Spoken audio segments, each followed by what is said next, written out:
sini kami mahasiswa Akademi Farmasi Yana Susada Bangkalan.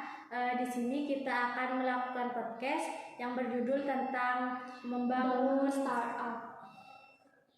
Sebelumnya perkenalan dulu dari saya, nama saya Erais Pundacayani, NIM 2001027. Dan saya Nafatul Filia, NIM 2001016. Dan saya Adela Rizka Tulhania, NIM 21031.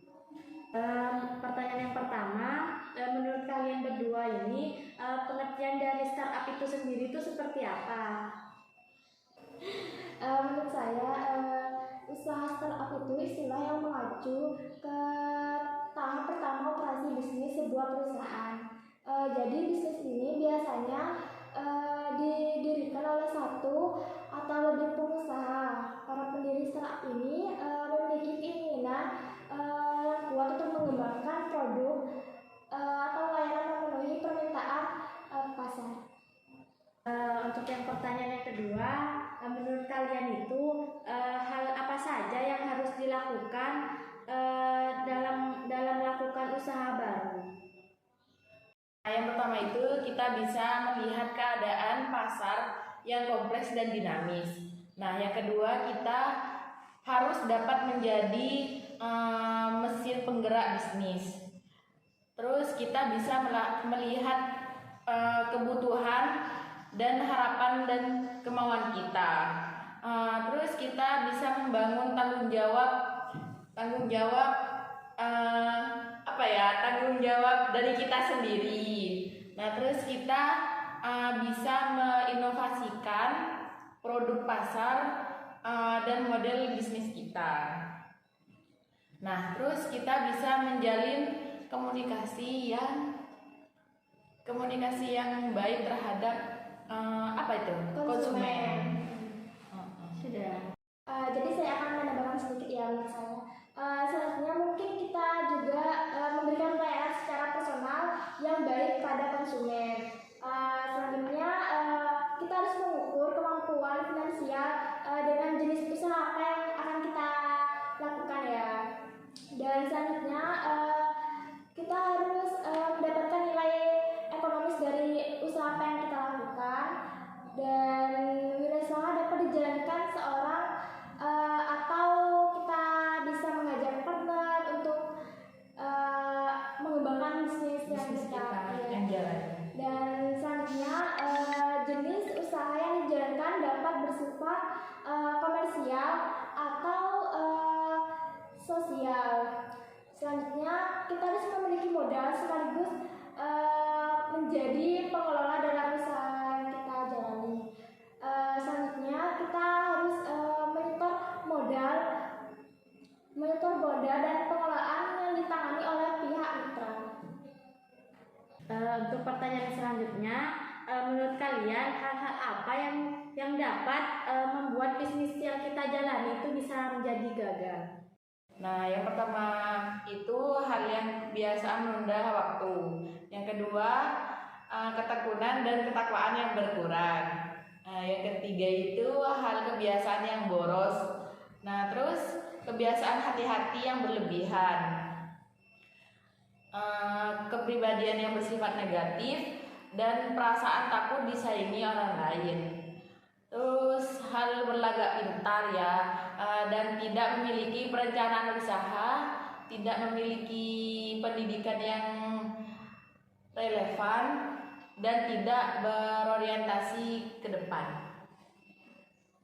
Dan selanjutnya saya akan menambahkan ya, mungkin kita juga jarang mengandalkan inovasi. Dan selanjutnya tidak berorientasi ke depan. Jarang mengadakan inovasi tanpa pembukaan yang teratur, tidak mengadakan analisis pasar, dan cepat puas diri. Selanjutnya juga tidak berpengalaman dalam diri produk atau servis yang dilakukan. Dan yang terakhir, pengendalian usaha. Penguasaan terhadap konsep manajemen itu kan adalah kunci sukses untuk menjalankan bisnisnya. Menurut kalian nih, kiat seperti apa ya untuk yang dilakukan untuk menjadi entrepreneur sukses? Iya. Nah, yang pertama setiap tindakan yang kita lakukan. Ikhlas, terencana, terkonsep dengan langkah dan strategi gitu. Jangan sekedar iseng atau coba-coba. Yang kedua itu kita peluang sukses selalu ada, kerja keras, lurus, benar, cermat, dan hemat. Terus kita itu mengetahui teknik pemasaran. Selanjutnya menanamkan motivasi sehingga bergerak secara dinamis serta kompak. Terus mengatur pos pengeluaran tidak besar, pasak pada tiang. Selanjutnya, Kemampuan membaca pasar. Nah, selanjutnya itu kita melakukan negosiasi ya. iya, tawar menawar. Terus kita kemampuan menentukan kapan dapat mengambil keuntungan atau tidaknya. Terus untuk mengetahui dan menemukan sumber-sumber potensi. Untuk pertanyaan selanjutnya, menurut kalian cara kita untuk melakukan atau memulai usaha baru itu bagaimana? Yang pertama, kita harus mendirikan usaha baru. Jadi kita harus mikir terlebih dahulu usaha apa sih yang kita akan bangun. Dan yang kedua, mengambil alih bisnis keluarga. Seperti kita mengambil alih bisnis keluarga ini merupakan cara ideal untuk memiliki bisnis. Karena kinerjanya kan sudah diketahui sebelumnya menjadi pemilik serta sudah memprediksi sebelumnya ya. Jadi jika kinerja bisnis selama ini baik yang dilakukan, maka hasilnya akan fungsi pemilik baru ini hanya memastikan bahwa pelaksanaan yang ada ini masih berlanjut secara efisien. Dan namun apabila sebaliknya pemilik baru harus merevisi manajemen, pemasaran, dan kebijakan keuangan. Dan yang ketiga, kita harus membeli bisnis yang telah ada, seperti bisnis dijual dengan alasan misalnya kesulitan keuangan, pemilik meninggal, dan tidak ada anaknya yang memiliki keinginan untuk meneruskan usaha tersebut karena tidak sesuai dengan bakat dan minat sang anak. Makanya sang anak tersebut tidak minat begitu ya Untuk melanjutkan usaha orang tuanya. Selanjutnya, pembeli harus memiliki keahlian pada jenis bisnis yang akan dibeli dan yakin bahwa keuntungan yang akan diperoleh ini sebanding dengan modal yang dikeluarkan. Dan yang terakhir, kerjasama manajemen dengan sistem waralaba. Kerjasama manajemen ini dengan sistem waralaba ini yaitu menggunakan nama dan manajemen perusahaan lain. Jadi kerjasama ini meneruskan ya dari perusahaan yang lain.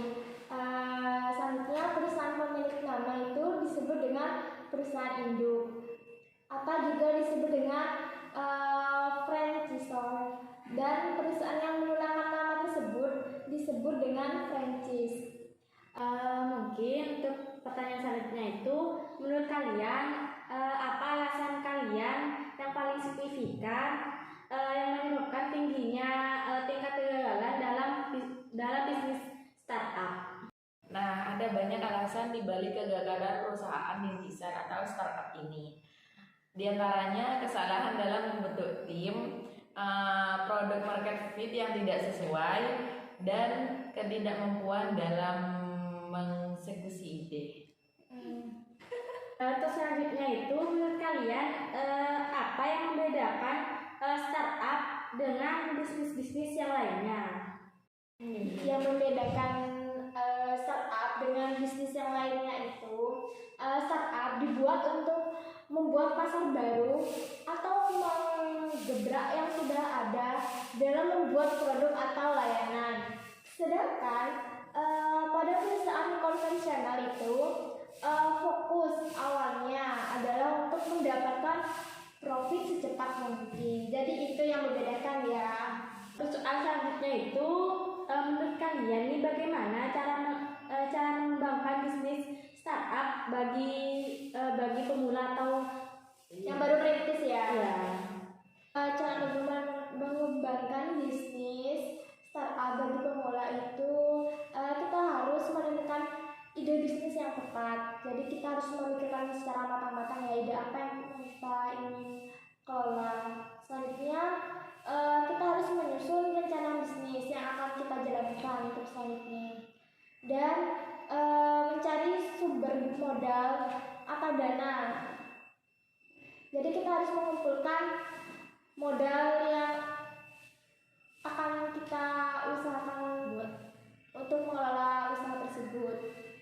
Dan selanjutnya kita harus membentuk tim yang solid dan kompak dan bangun eksistensi startup, menjaga relasi dengan pelanggan dan pihak-pihak yang lain.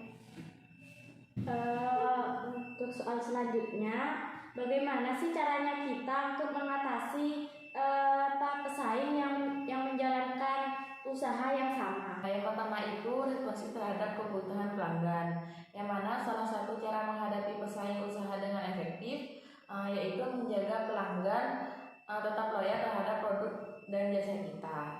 Oleh karena itu, kita harus responsif terhadap kebutuhan pelanggan.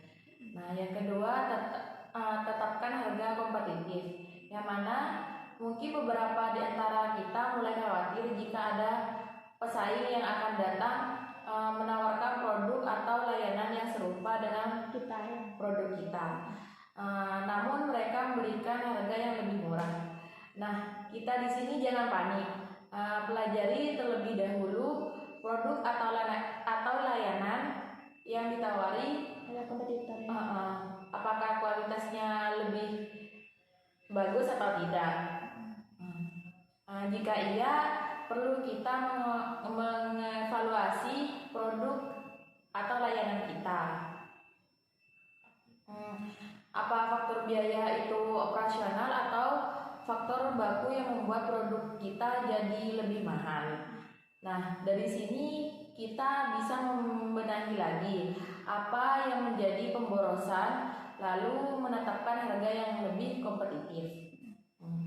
Terus tingkatkan pelayanan terhadap pelanggan, yang mana selain tanggap terhadap kebutuhan pelanggan, kita juga harus meningkatkan kualitas layanan pelanggan. Hal ini untuk membangun loyalitas pelanggan dan membedakan perusahaan dari pesaing. Untuk dapat memberikan pelayanan terbaik, kita itu harus lebih ketat dan merekrut karyawan di bagian customer service. Nah, jadi saya akan menjelaskan sedikit ya. Mungkin juga kita harus menggali potensi dari pasar tersebut. Ketika usaha persaingan sudah cukup keras, kita harus mencoba gali potensi pasar yang belum banyak disentuh oleh para pesaing. Hal ini merupakan cara kita menghadapi persaingan usaha dengan menjauh dari area pertarungan ya. Untuk bersaing di pasar yang ramai ini, kita harus memerlukan proporsi penjualan yang unik. Jadi ketika produk kita makin unik, jasa yang kita tawarkan ini makin sedikit pula ruang untuk kompetisi. Untuk pertanyaan yang terakhir, menurut kalian ciri-ciri apa yang bisa membedakan sebuah startup dengan perusahaan yang lainnya? Menurut saya yang pertama, usia perusahaan yang tergolong muda, umumnya di bawah 3 tahun. Terus yang kedua, jumlah karyawan yang tidak terlalu banyak. Yang ketiga, budaya perusahaan yang relatif fleksibel karena mengutamakan inovasi. Selanjutnya, dana operasi perusahaan berasal dari investor. Dan yang kelima, kita sangat mengandalkan teknologi. Dan yang terakhir, mungkin menggunakan platform digital seperti website atau aplikasi di sosial media. Cukup sekian podcast dari kelompok kami.